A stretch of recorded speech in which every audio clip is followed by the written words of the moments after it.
Hello and welcome back to the ranged only challenge in Bannerlord. And you can see here we're currently being besieged. Well, we were being besieged. Unfortunately, it seems like the attackers have left. I say unfortunately because I have a, well, pretty decent garrison in here. Obviously, bear in mind that these are not the most amazing units in the garrison, but they would definitely do for what we needed here. And what? What are they actually doing? I'm actually super surprised. Why would they go in here? This is very strange. Okay, so they have 500 and the enemy has 700. Let's take a look at the composition of the Imperials, because it feels to me like they're more than likely going to have some kind of good units, at least. They don't. This is very strange. Okay, you know what? I'm just going to let the game run. And we're going to see what happens, because I personally feel like they are... I feel like the Archery are going to lose. Oh, what? They're running? Alright. Let's go in and help them then.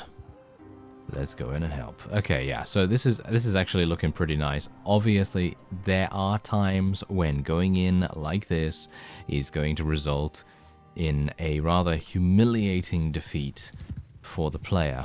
And I, no doubt, have experienced my fair share of that kind of thing. So I would very much like to try and avoid that, if at all possible. You know, I've only got one death remaining, and then I have to basically, you know, drop all my stuff and, well, do whatever else is required of me to pay the penalty, so to speak. So anyway, let me see what I can do here. Let's go for loose. Yeah, I was actually running around leveling a bunch of my units, because here's the thing, the Southern Empire actually did make peace in between the two episodes that I just made. You know, the one prior to this one. And, yeah, then they declared war again, which is really, really weird, because, well... they have literally nothing left. Like, I think they have about 5 fiefs or something like that. They have an extremely small amount of territory remaining now, because they have been, well, not very good at holding on to it. They seem to be making weird war declarations, not really knowing what they should be doing, not really knowing what they should be targeting, and so on. And that is resulting in a lot of lost ground for them, you know, specifically. They are probably the ones that will be eliminated first, which is actually quite strange, because I would have expected, well, not them to be eliminated first. I would have expected someone else, like, ooh, I don't know, the Sturgians or something like that. I don't want to really always pick on the Sturgians in that regard, because they always seem to be, you know, getting the raw end of the deal most of the time. You know, they are known and have been known in the past for basically just losing almost immediately, because the Khuzait and the Northern Empire and the Battanians, they always seem to target them down. And I don't know why that is, but they always do. And I'm just going to tell my people to auto-delegate here, actually, because as you can see, my infantry do need to move into missile range, and we also need to move our ranged into a skirmish, apparently. Oh, okay, well, sure. If they want to do that, then that is what they will do. Let's see if I can maybe do some... maybe I can do some damage, I was going to say. But no, of course, of course. There we go. Fantastic. Nice. Okay, that was some decent damage right there. And we're doing pretty well. We're doing pretty well so far. I was actually very dubious about heading in here, because I took a look at the army composition of the Imperials, and they had only about 15 recruits. Nothing too dramatic there. Like, they had a very small amount of recruits. So I thought, okay, maybe it's a bit too risky, because that means that they have at least tier 2, and I don't know what our composition is with the Archery, because of course the Archery, they might have some, you know, relatively bad units as well. Oh no, horsey. Okay, whew, that was a little bit worrisome right there. Could have been pretty bad, actually. Can I kill this guy though? That's the point. No, apparently I can't, because this guy is apparently the magician of the battlefield. He is just avoiding every single shot I make. Nice. Okay, I made up for it. Redeemed myself slightly, but that was very lucky. Let me just say that. Yes, indeed. And how are my forces doing right now? Well, have I lost anyone? No, I haven't lost anyone at all, which is actually fantastic, so that's pretty good. Ah, come on, get him.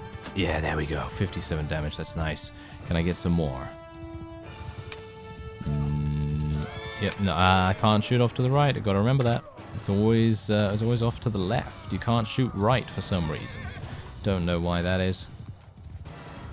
It's probably some historical reason or another, you know, some kind of limitation with the bow, potentially. Maybe it's because of the way that I'm using it. Maybe it's like a...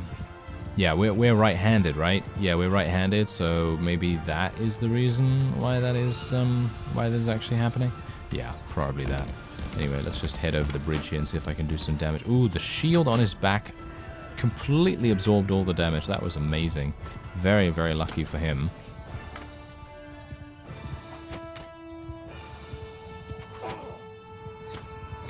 I have to be very careful here as well. I really cannot get stopped. Like, if I get stopped, that's going to be the end of me very, very fast. A lot of enemy archers in this area as well, so they are going to focus fire me down very, very quickly, and we do not want that one bit. Thank you very much.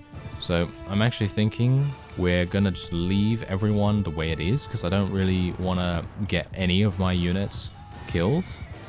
And I'm very much hoping that my archers are actually dealing damage. Are they actually doing anything? Oh, they're doing massive work!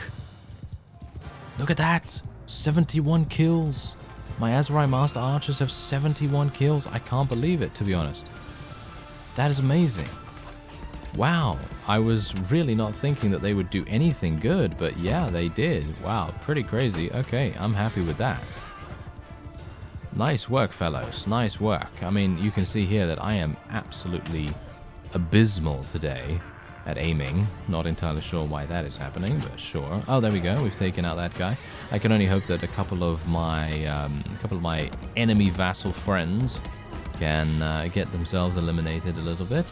Gonna tell my infantry to actually charge in now. We might as well make a move across the river, and hopefully they're going to use the bridge for the most part. Yes, it seems like some of them will, some of them won't, but that's all right.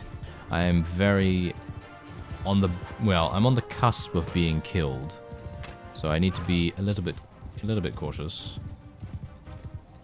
Oh no. Oh no.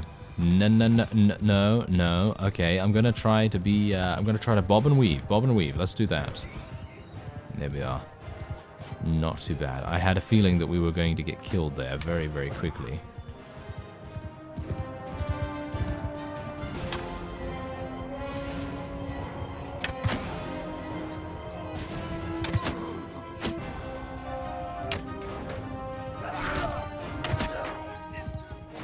And I believe that is that. There we go. Not too bad, not too bad. And yeah, as you can see, we now started to lose a couple of people, but that is obviously to be expected. I mean, there's only a few people left, and it is about time that we actually charge a couple of our people in. And that is going to be it for this first battle of the episode. Now, what I'm actually hoping that we can do, now that we have Danustica, oh yeah, by the way, it has, as I said before, a pretty good garrison, but they only have mostly recruits and tier 2 units, nothing really spectacular, but I did my best, basically. I did my best without having the Southern Empire breathing down my neck for most of it, and I also did an escort caravan mission as well, and having the ability to level up units relatively fast, because I just went into these battles and you know, had my tribesmen and my recruits and so on did they did a pretty good amount of damage, and I was able to level them up into skirmishers mostly, and then those guys obviously are going to be very useful to our army going forward. But yeah, there you go. There's only 12 enemy remaining, and we're then going to move on and see if we can maybe take another fief. And there we have it. A lot of the Southern Empire vassals have now been taken prisoner, which is fantastic. Do I get to take any of them prisoner? Yes, I do. Nifon, Vasilia, Obron. Okay, now that is actually amazing. Getting all of those guys taken prisoner is really, really good for us.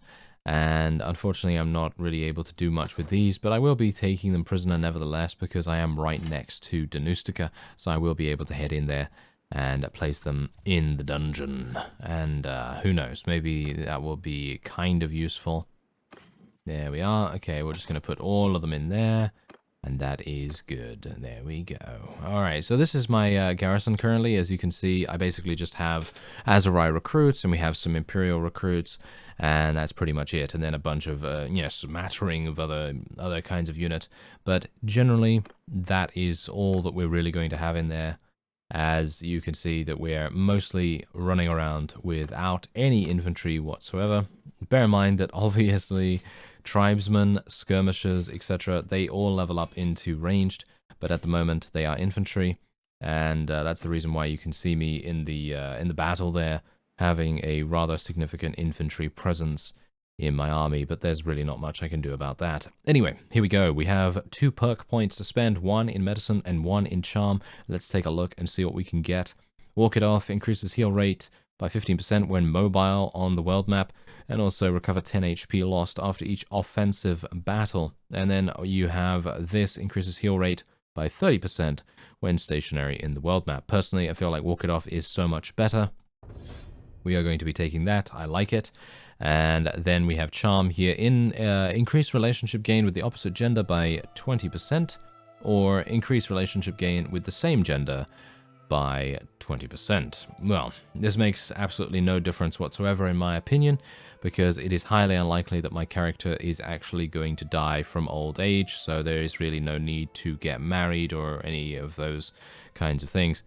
I think it's more likely that he's going to be retired before that time due to some kind of penalty due to him dying a certain amount of times or something like that. So we are going to go for young and respectful because we are mostly interacting with men and being able to increase the relation gain of our villages, of our towns, of the fellow vassals, albeit there are a couple of female vassals as well, but on the whole there are just more men, so it just makes much more sense for us to have 20% increase with those guys, and that is it.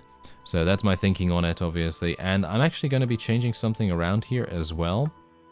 It's about time that I actually change this, so we're going to put this to none now.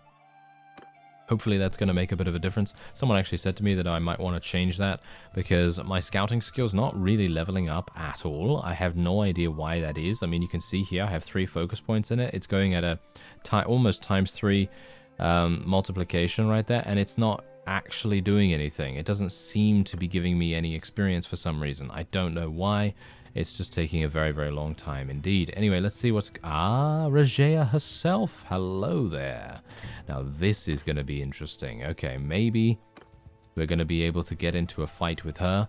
That would be absolutely amazing. That would be glorious if we could get her defeated. Because she's obviously... Okay, come on, come on. Where's this army going? Come back here. You got to come back here and help us out a little bit. Let's just take a look at her unit composition here, because we might have to go in without the large army's assistance. And it seems like she doesn't really have anything amazing. She does have some trained infantrymen, which is obviously going to be a bit of a problem.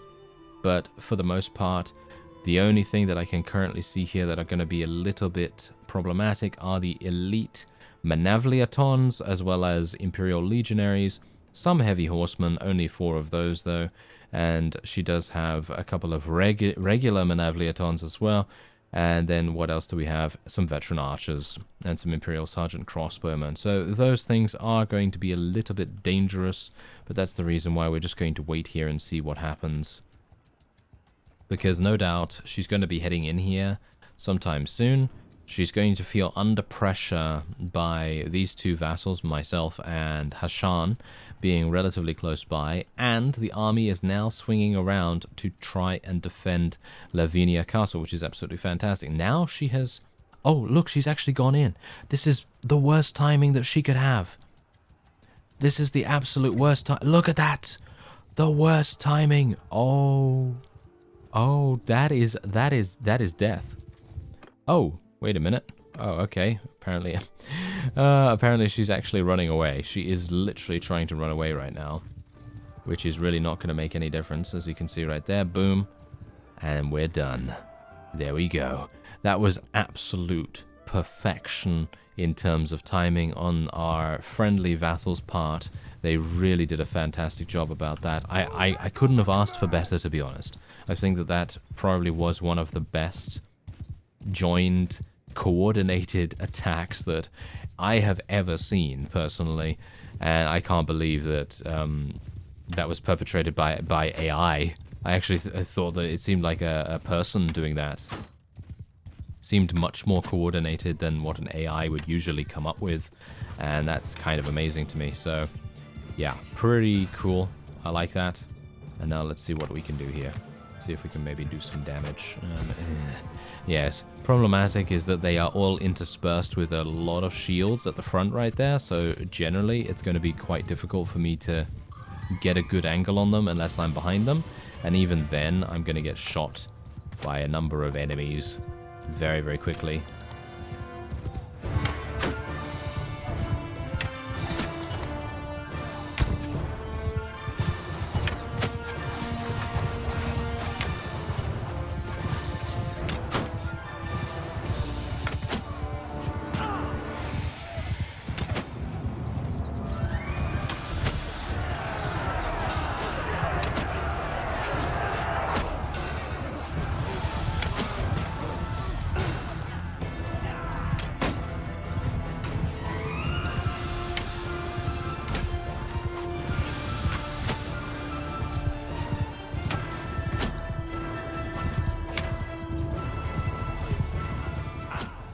Is it just me who actually feels I should get some skill for actually hitting my own units?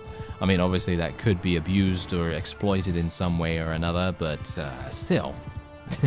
I feel like if I hit someone from distance instead of just like standing there, I don't know, maybe it would make sense.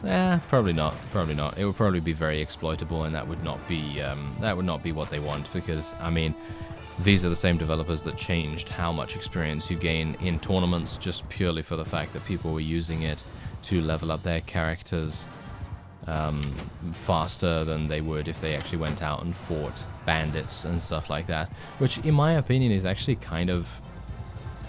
I don't think that makes sense. You know what I mean? Like, if you're in a tournament, yes, okay, you're still fighting with, you know, shall we say practice weapons or blunt weapons.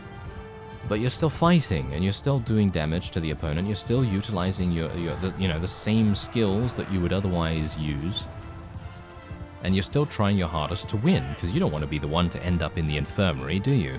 You want to be the one standing victorious at the end, bathing in your enemy's blood. Well, technically not in their blood, because obviously you're not really inflicting fatal wounds here. But you know, you get the gist of it. You get the gist.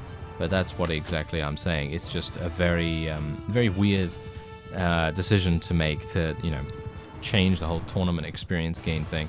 But there's a mod for that. There's a mod for that. So if you do have a problem with tournaments not providing a huge amount of experience or not providing the same amount of experience as a regular battle, then you can obviously install that mod, and it's extremely easy to install, no problem at all there. But it's just a bit weird how the developers would actually change it from a fundamental base level. I don't know why they would do that, to be honest. It doesn't really make that much sense to me, because in the end, you're still, as I say, in an actual fight, and you're still utilizing those skills. But yeah, I understand why shooting your own units would probably not give you skill, but I feel like, I don't know, I feel like it kind of makes sense that you'd gain skill, but it's probably a mistake, so then you probably wouldn't gain skill. Now, I don't know. It's kind of a bit of a double-edged sword there. But anyway, Regea is here. I'm going to be taking her prisoner, and I'll take the other people as well, which is always nice. And there we have it. Okay, so, yeah, the Southern Empire is done. They are absolutely done. In my opinion, every single one of their vassals has been eliminated, and I do not believe they have anything else. And as you can see, they have 1, 2, 3, 4, 5, 6. They have a literal 6 fiefs at the moment, and that is it. That is all they have. And as far as I am aware, every single one of their vassals has now been taken prisoner too.